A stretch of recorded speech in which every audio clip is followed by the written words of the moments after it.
क्या हाल है फ्रेंड्स। आज हम क्लास 10th के जो बहुत इंपॉर्टेंट क्वेश्चन है, most important, very very important जो क्वेश्चन है वो यहाँ पे लेके आए हैं। और ये जो क्वेश्चन है हमारे द्विघात समीकरण के, क्योंकि पिछले साल जो है यूपी बोर्ड में 5 क्वेश्चन जो थे क्या कहते हैं द्विघात समीकरण से आए थे, जो कि मतलब 12-13 नंबर के थे। तो मैं समझता हूँ ये भी इंपॉर्टेंट क्वेश्चन वहाँ पे आ सकते हैं। तो इसको कैसे करते हैं जरा ध्यान से समझिएगा। तो आप मुझे जानते हैं, मेरा नाम है साकेत और आप देख रहे हैं मेरा चैनल साकेत वाला मैथ। चलिए शुरू करते हैं। सबसे पहले हमारे पास क्या है, यदि कोई समीकरण दे रखी है kx² प्लस का 2x माइनस का 3 बराबर 0 का एक मूल कितना है, हमारे पास 2 है, तो k का मान बताइए। तो इस टाइप के सवाल भी हमारे पेपर में पूछे गए हैं, इसको जरा ध्यान से समझिएगा। तो देखिए दोस्तों कैसे करते हैं। हमने हमारा एक मूल दे रखा है यहाँ पे, इसका मतलब है हमें x का मान हमें दिया हुआ है। x का मान कितना दिया है, 2 दिया है। तो आपको इस समीकरण में x की जगह पे लगा देना है, तो आपको k का मान ज्ञात हो जाएगा। तो कैसे लगाते हैं, देखिए k x की जगह पे हमने 2 लगा दिया, 2 का स्क्वायर प्लस का 2 x की जगह पे 2 लगा दिया और माइनस का 3 बराबर कितना हो गया 0। तो हम यहाँ से k का मान अब ज्ञात कर सकते हैं। ठीक है दोस्तों। तो हम जब k का मान यहाँ पे ज्ञात कर रहे हैं तो देखिए कैसे कर रहे हैं हम। तो यहाँ पे देखिए k आ गया और 2 का वर्ग कितना हो जाएगा यहाँ पे हमारा दोस्तों 4 हो जाएगा, और 2 दूनी 4 और माइनस का कितना 3 बराबर 0 हो जाएगा। ये हो जाएगा हमारा 4k। अब 4 में से हमने -3 घटाएंगे तो प्लस का 1 बचेगा और बराबर 0 हो जाएगा। अब ये देखिए 4k बराबर कितना, ये 1 उधर जाएगा तो माइनस का हो जाएगा, और k बराबर हमारे पास आ जाएगा माइनस का 1/4। तो देखिए हमने k का मान यहाँ पे इस तरीके से ज्ञात कर लिया। मैं समझता हूँ ये चीज़ आपको अच्छी तरह समझ में आ गई होगी। तो मैं दोबारा बता देता हूँ कैसे करते हैं। हमारे पास द्विघात समीकरण दे रखी है, इसका एक मूल दिया है हमें, यानी कि x का मान 2 दे रखा है। तो हमने x की जगह पे 2 लगा दिया यहाँ पर। देखिए यहाँ पे 2 लगाया, माइनस का 3 लगाया, 2 का वर्ग कितना 4 हो गया, 2 दूनी 4 हो गया, माइनस का कितना हो गया 3 हो गया। ये हम 4 की लिख सकते हैं। 4 में से 3 जाएगा तो 1 बचेगा, और इस वाले 1 को हमने उधर भेज दिया तो माइनस का 1 बचेगा, और गुणा वाला पद हमेशा बटे में जाता है। तो देखिए हमने दोस्तों k का मान निकाल लिया। ठीक, इसी क्रम में अगला क्वेश्चन देखिएगा। ये भी देखिए बहुत क्वेश्चन बहुत इंपॉर्टेंट है, कई बार पूछा गया है। x² माइनस 1/9 बराबर 0 दे रखा है, तो अगर x का मान बताइए। देखिए लेकिन बहुत छोटा सवाल है, बच्चे इसमें भी गलती कर देंगे। इसको हम इधर ले गए, इस टाइप से लिखा हमने। लेकिन आपको एक चीज ध्यान रखनी है, जब भी कभी स्क्वायर जाता है और चर पद हमारा हो और द्विघात समीकरण हो, तो उस पर हमारे पास प्लस माइनस का रूट चढ़ेगा। ये बात ध्यान रखना है। तो x बराबर प्लस माइनस के 1/3 हमारा आंसर आएगा। प्लस माइनस का चिन्ह लगाना ना बोले द्विघात समीकरण का, अगर इस टाइप का कोई सवाल आता है तब। ठीक है ना, आपका सवाल अगर आप प्लस का चिन्ह लगा देंगे 1/3 तो आपका आंसर गलत माना जाएगा। लेकिन हमारे दोनों चिन्ह होंगे यहाँ पे लगे हुए प्लस माइनस का, तो हमारा आंसर सही होगा। इसी क्रम में अगला प्रश्न भी देखो, मैंने इसी टाइप से लिया है। कितना है यहाँ पे, देखिए 1/x² प्लस 5 बराबर 1/9 दे रखा है। तो हमने क्या करना है, कैची गुणा करनी है, यानी कि क्रॉस मल्टीपल करना है। इसकी गुणा इससे और इसकी गुणा इससे कर देना। तो इसकी गुणा इससे करूंगा तो भाई 9 हो जाएगा, और बराबर कितना, इसकी गुणा इससे करूंगा तो x² प्लस का 5 बचेगा। अब यहाँ पे इसके नीचे कोई पद तो है नहीं, अब हमने क्योंकि इसकी गुणा इससे कर ली तो हमारा सिंपल पद हो गया। तो हमने क्या करना है, ये वाला 5 जो है इधर ले जाना है। तो x² बराबर 9 माइनस 5, इसको मैं इधर ले गया माइनस की तरफ। तो x² बराबर कितना बचा 4। अभी मैंने आपको बताया था द्विघात समीकरण में जब स्क्वायर हटता है तो प्लस माइनस का रूट चढ़ेगा, तो हमारा जो आंसर आएगा प्लस माइनस के 2 आएगा। तो ये हमारा क्या है, इसका आंसर हो गया। मैं समझता हूँ ये चीज आपको अच्छी तरह समझ में आ गई होगी। इसी क्रम में अगला प्रश्न देखिए दोस्तों, बिल्कुल सेम और सब इंपॉर्टेंट क्वेश्चन लेके आया हूँ मैं, जो कि बोर्ड एग्जाम में पूछे गए हैं कई बार। तो देखिए हमारे पास 5 ब्रैकेट में x माइनस 5 ब्रैकेट में x प्लस 5 बराबर कितना है 55 दे रखा है। तो देखिए सबसे पहले हम इस वाले पद को इससे काट देते हैं। तो x माइनस 5 x प्लस 5 हमने लिखा, और बराबर 55/5 ले गए, गुणा वाला पद बटे में ले जाते हैं। ठीक, ये कट जाएगा 11 बार, ऐसे कट गया। x माइनस 5 बचा, x प्लस 5 बचा, और बराबर कितना 11। अगर आपको सूत्र याद है a माइनस बी और a प्लस बी का तो कोई बात ही नहीं है। अगर नहीं याद है तो आप इसकी मल्टीप्लाई कर सकते हैं। तो यहाँ पे अगर a minus b a plus b है तो x² माइनस 5 का वर्ग कितना, यानी कि ऐसे हो जाएगा, बराबर कितना हो जाएगा 11 हो जाएगा।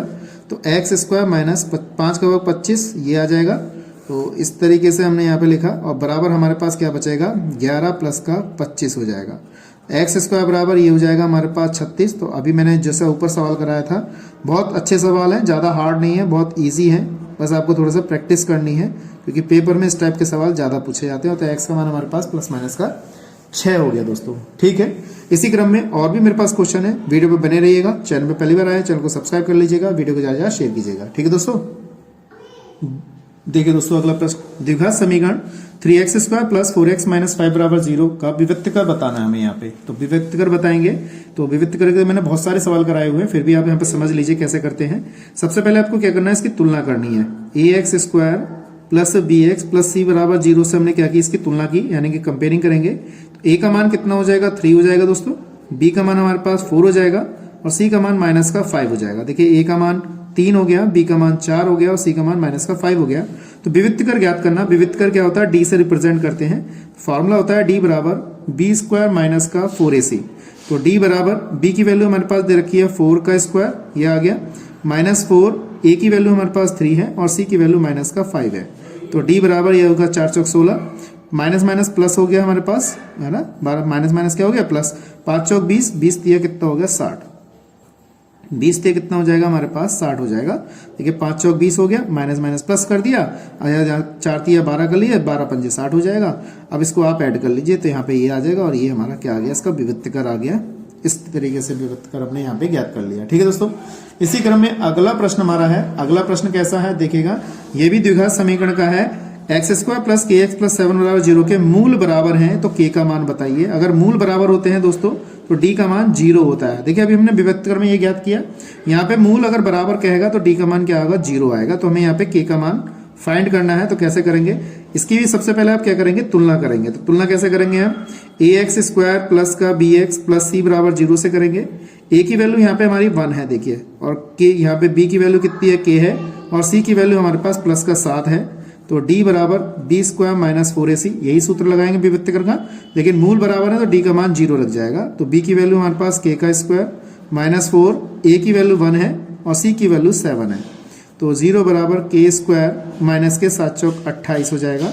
तो 28 इधर लेके जाएंगे तो प्लस का हो जाएगा इस तरीके से, और के बराबर कितना आएगा अंडर रूट 28। अब आप कहेंगे यहाँ पे सर प्लस माइनस का चिन्ह क्यों नहीं लगाया, क्योंकि ये हमारी कांस्टेंट वैल्यू है। ठीक है दोस्तों, द्विघात समीकरण में कांस्टेंट वैल्यू है, इसलिए प्लस माइनस का चिन्ह नहीं लगा। ठीक है, ये बात ध्यान रखिएगा। 7 चौक 28 यानी कि 2 गुणा 2 गुणा 7 इस तरीके से लिखेंगे तो हमारे पास 2 बाहर आ जाएगा और हमारा 7 रह जाएगा। ये हमारा क्या है, इसका आंसर है। ठीक, मैं समझता हूँ ये चीज आपको अच्छी तरह समझ में आ गई होगी। अगला सवाल देखिए हमारा समांतर श्रेणी का है, यानी कि समांतर श्रेणी में कैसे ज्ञात करते हैं। देखिए एपी यानी कि अर्थमेटिक प्रोग्रेशन, 3, 8, 13 गुणा 18 का कौन सा पद, यानी कि एन का मान ज्ञात करा रहा है 78 है। ठीक है दोस्तों, कौन सा पद हमारा 78 है, ये चीज हमें ज्ञात करनी है। यानी कि हमें ए एन का वैल्यू हमें दे रखा है 78, ए की वैल्यू हमारी कितनी है 3, यानी कि ए का मतलब है प्रथम पद, ए हमारा जो होता है पहला पद, जो पहला पद आता है उसको हम ए मानते हैं। और सर्वंतर यानी कि डी की वैल्यू कैसे निकालते हैं, दूसरे में से पहला पद घटा के, दूसरे में से पहला पद घटाएंगे तो ये वाला पद हमारा क्या कहलाएगा, सर्वंतर कहलाएगा, यानी कि डी कहलाएगा। ठीक, अब हमने क्या किया, फॉर्मूला हमारे पास होता है ए एन बराबर A plus N minus 1 into D होता है।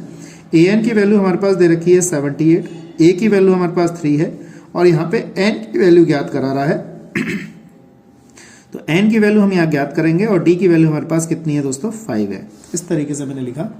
अब इसके बाद ये जे वाला 3 जो है इधर ले जाएंगे, 78 माइनस का 3 हो जाएगा, एन माइनस 1 इंटू कितना हो जाएगा 5 हो जाएगा।